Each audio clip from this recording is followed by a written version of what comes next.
Adam mengonfirmasikan kepada Allah dengan bertanya, menyampaikan. Qala, Rabb, alam takhluqni biyadik? Ya, Adam mengatakan, ya Allah, bukankah engkau yang mencipta aku dengan tanganmu, dengan kuasamu? Qala, bala. Kan? Kemudian Allah menjawab, ya. Qala, Adam kemudian mengonfirmasi lagi, bertanya lagi, Rabb, alam tanfakh fiyya min rahik? Ya Allah, bukankah rohku juga berasal darimu? Engkau yang meniupkannya sehingga aku menjadi hamba, kan, yang berkehidupan. Qala, Allah menjawab, bala, ya tentu saja Adam. Ya. Qala, Adam kemudian berkata lagi, Rabb, alam tuskinni jannatak? Ya Allah, bukankah engkau yang menempatkan aku dalam surgamu? Kan? Kemudian qala, Allah Subhanahu wa taala menjawab, bala, ya tentu saja. Ya, qala, kemudian Adam mengonfirmasi kembali, bertanya lagi, Rabb, ya Allah, alam tasbiq rahmatuk ghadabak? Ya Allah, bukankah rahmatmu senantiasa mendahului amarahmu? Masya Allah. Qala, Allah menjawab, bala, ya tentu saja. Qala, maka disinilah Adam mulai menyampaikan substansi permohonannya. Ini penting sekali untuk kita mendapatkan satu rasa tertinggi yang menuntun kita bagaimana cara memohon kepada Allah. Baik, maka Adam kemudian menyampaikan, Ara'ait in ana tubtu wa aslahtu, araji'i anta ilal jannah? Allahu Akbar. Ya Allah, bagaimanakah putusanmu, ya kan? Jika sungguh aku sekarang ingin memperbaiki diri, bertobat. In ana tubtu, jika aku benar-benar ingin bertobat, memperbaiki diri, kembali pada jalan kebaikan. Kemudian wa aslahtu, lalu setelah aku bertobat itu aku menata sisa hidupku untuk memperbaiki diri sehingga lebih baik daripada hari-hari sebelumnya, kegiatan sebelumnya, aktivitas dan perilaku sebelumnya. Araji'i anta ilal jannah, apakah engkau pun akan mengembalikan aku ke surga? Baik. Qala, Allah menjawab, na'am. Ya, tentu saja, kata Allah. Lalu kemudian di sini qala fahuwa qauluhu fatalaqa Adamu min rabbih kalimat. Maka inilah esensi dari firman Allah Subhanahu wa taala di ayat ke-37 di surah kedua Al-Baqarah. Apa yang ingin disampaikan oleh Ibnu Abbas radhiyallahu taala anhuma di riwayat ini? Nah, di riwayat ini ada dua poin yang sangat penting, teman-teman sekalian, yang penting sekali untuk kita garis bawahi dan menjadi pedoman bagaimana cara kita bertobat dan memperbaiki diri. Ya, yang pertama, ada kesan yang tertangkap bahwa ketika Allah menurunkan ayat-ayat taubat, bukan sekedar pedoman yang isinya membimbing kita untuk menyesali, kemudian memperbaiki dan menata kehidupan lebih baik daripada sebelumnya. Tapi di situ juga tertanam nilai-nilai kesungguhan dan keikhlasan yang betul-betul kita mengharapkan karunia dan bimbingan Allah yang menyertai taubat kita itu. Jadi bukan sekedar, ya aku menyesal, ya Allah, aku menyesali perbuatan yang kurang baik, aku ingin memperbaiki diri, aku ingin menata lebih baik lagi. Bukan sekedar kalimat itu yang disampaikan, itu baik. Tapi lebih daripada itu, kalau kita ingin mendapatkan penerimaan terbaik di sisi Allah, kemudian tobat kita betul-betul diterima oleh Allah, yang dengan itu menanamkan ketenangan, kedamaian, dan bimbingan untuk memperbaiki diri, maka dalam memohon taubat itu sertakanlah permohonan rahmat Allah yang mengiringi taubat yang kita mohonkan kepadanya. Bisa dipahami ya? Baik ya? Ya, rasakan keinginan untuk memohon rahmat Allah. Ini diantara isyarat kalimat-kalimat tadi. Ya, sesungguhnya Adam tidak perlu mengkonfirmasi tentang pertanyaan-pertanyaan, ya Allah, bukankah engkau yang menciptakan aku? Ya Allah, bukankah engkau yang meniupkan rohmu juga kepadaku sehingga aku hidup saat ini? Bukankah engkau yang menempatkan aku di surga? Gitu kan? Dan sebagainya. Nah, kalimat-kalimat itu akan sering kita dapati begitu kita melihat ayat-ayat dalam Al-Quran tentang permohonan doa, baik itu terkait dengan doa biasa, apalagi terkait dengan permohonan taubat. Kalau kita tarik ke kalimat-kalimat taubat, misalnya yang dimohonkan Nabi Isa alaihissalam untuk umatnya, ya ketika Allah menetapkan ini hukum, bagi yang melanggar akan dihukum begini, ya kemudian bagi yang taubat dia akan diberikan anugerah seperti ini. Ya, maka Nabi Isa alaihissalam terekam sempurna dalam Al-Quran menyampaikan, ya Allah, ya jika pun mereka ini berbuat salah, maka mereka ini hamba-Mu. Ya, fa innahum ibaduk, mereka hamba-Mu ya Allah. Tapi Engkau jika mengampuni mereka, gitu kan, maka sungguh Engkaulah pemilik rahmat yang sempurna. Engkaulah pemilik kasih dan sayang yang sempurna. Jadi sentuhan-sentuhan itu yang menyertakan rahmat Allah dalam permohonan kita, itu yang lebih cepat mengguncang arsy dan memberikan kemudian pendampingan langsung dengan rahmat Allah itu pada taubat kita yang menjadikan taubat itu semakin sungguh-sungguh. Ini kunci utama. Jadi kalau saya panjang lebar menyampaikan, simpelnya begini. Kalau tobat jangan nanggung. Gitu. Ya, kalau tobat jangan nanggung. Supaya tobatnya betul, tidak tobat kejadian lagi, tobat kejadian lagi. Maka caranya, ini kata Ibnu Abbas, sertakan rahmat Allah di dalamnya.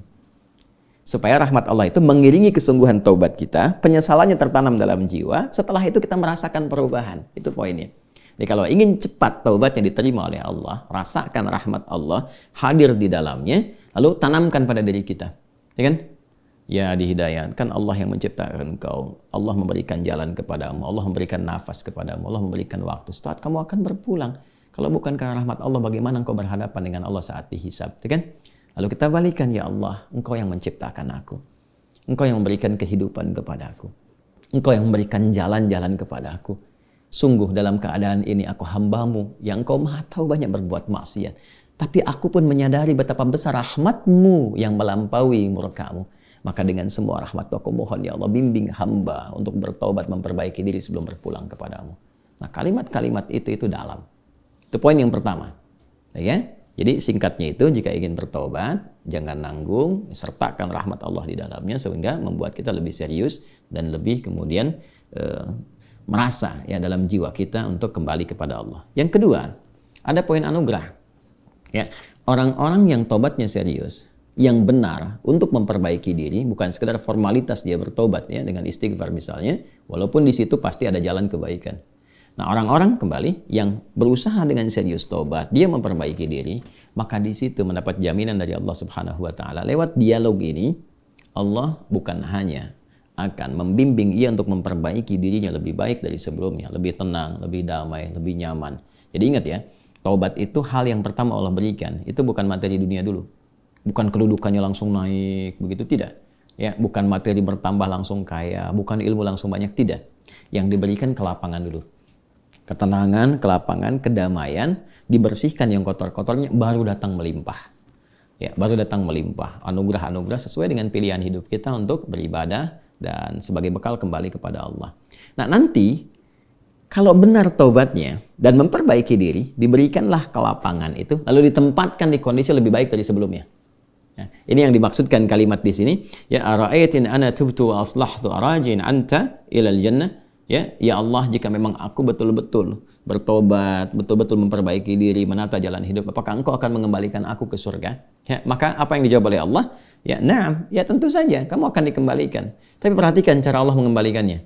Ditempatkan di surga yang lebih baik dari surga pendahuluan sebagai tempat belajar sebelum turun ke bumi. Silakan perhatikan. Bukankah di surga saat Adam belum turun ke bumi, hanya untuk berlatih materi sebelum turun, ya apa yang harus kerjakan, harus tinggalkan. Bukankah di dalamnya ada ujian? Ya kan? Silahkan makan minum tapi jangan dekati yang ini, jauhi ini, lakukan ini, ya kan? Perintah dan larangan. Tapi surga yang akan ditempati saat kita kembali kepada Allah.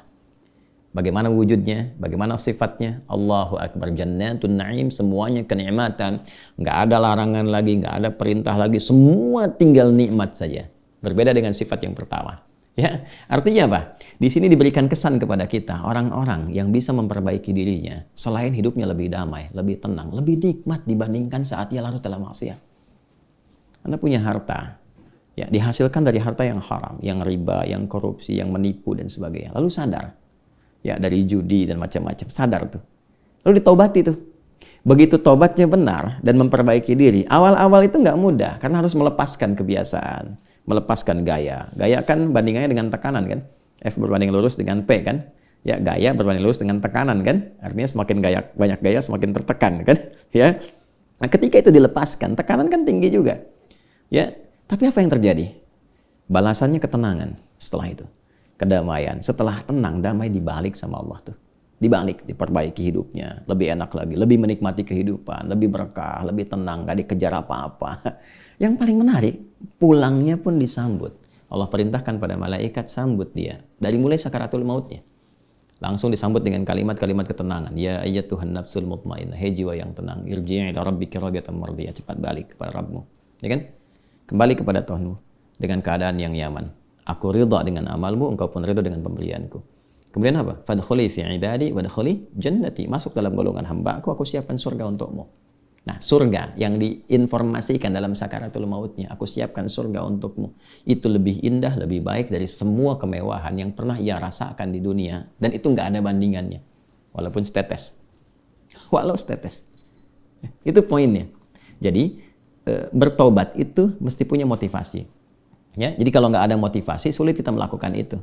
Motivasi terbaiknya adalah, nih, mau sampai kapan larut dalam maksiat? Bagaimana kalau sedang bermaksiat itu wafat? Ketika sudah menyadari itu, cepat perbaiki, cepat bertobat. Begitu tobat itu dilakukan dengan benar, janji Allah turun. Ya, selain dibimbing, diberikan ketenangan, kedamaian, dibalikin lagi, lebih nikmat dari sebelumnya. Lalu dibimbing mendapatkan sesuai dengan bekalnya. Kalau ilmu dikuatkan dia, supaya cari surga dengan ilmunya. Kalau kedudukan diatur, supaya tidak mendapatkan kedudukan dengan nyogok, dengan korupsi, kan? Dan macam-macam. Naik itu. Sesuai dengan maslahat dia. Dan kalaupun dapat harta dengan cara yang benar, nggak usah nipu, ya, nggak usah korupsi, nggak usah macam-macam gitu. Dapat dia ditempatkan sampai dia jaga sampai wafat aja. Begitu meninggal, dapat yang terbaik, lebih indah dari suasana yang dia dapatkan sebelumnya. Itu spiritnya. Ya, itu yang tadi saya katakan, menjadikan Allah sangat mencintai orang yang selalu berusaha menata dirinya lebih baik. Bertobat terus, tobat lisan, tobat pandangan, tobat pendengaran, sampai tobat kaki. Sampai dia merasakan perubahan dari semua organ tubuhnya. Tobat mata, dia berlatih. Jangan dikira kalau tobat itu, fungsi mata itu akan selesai dengan memandang saja. Tidak.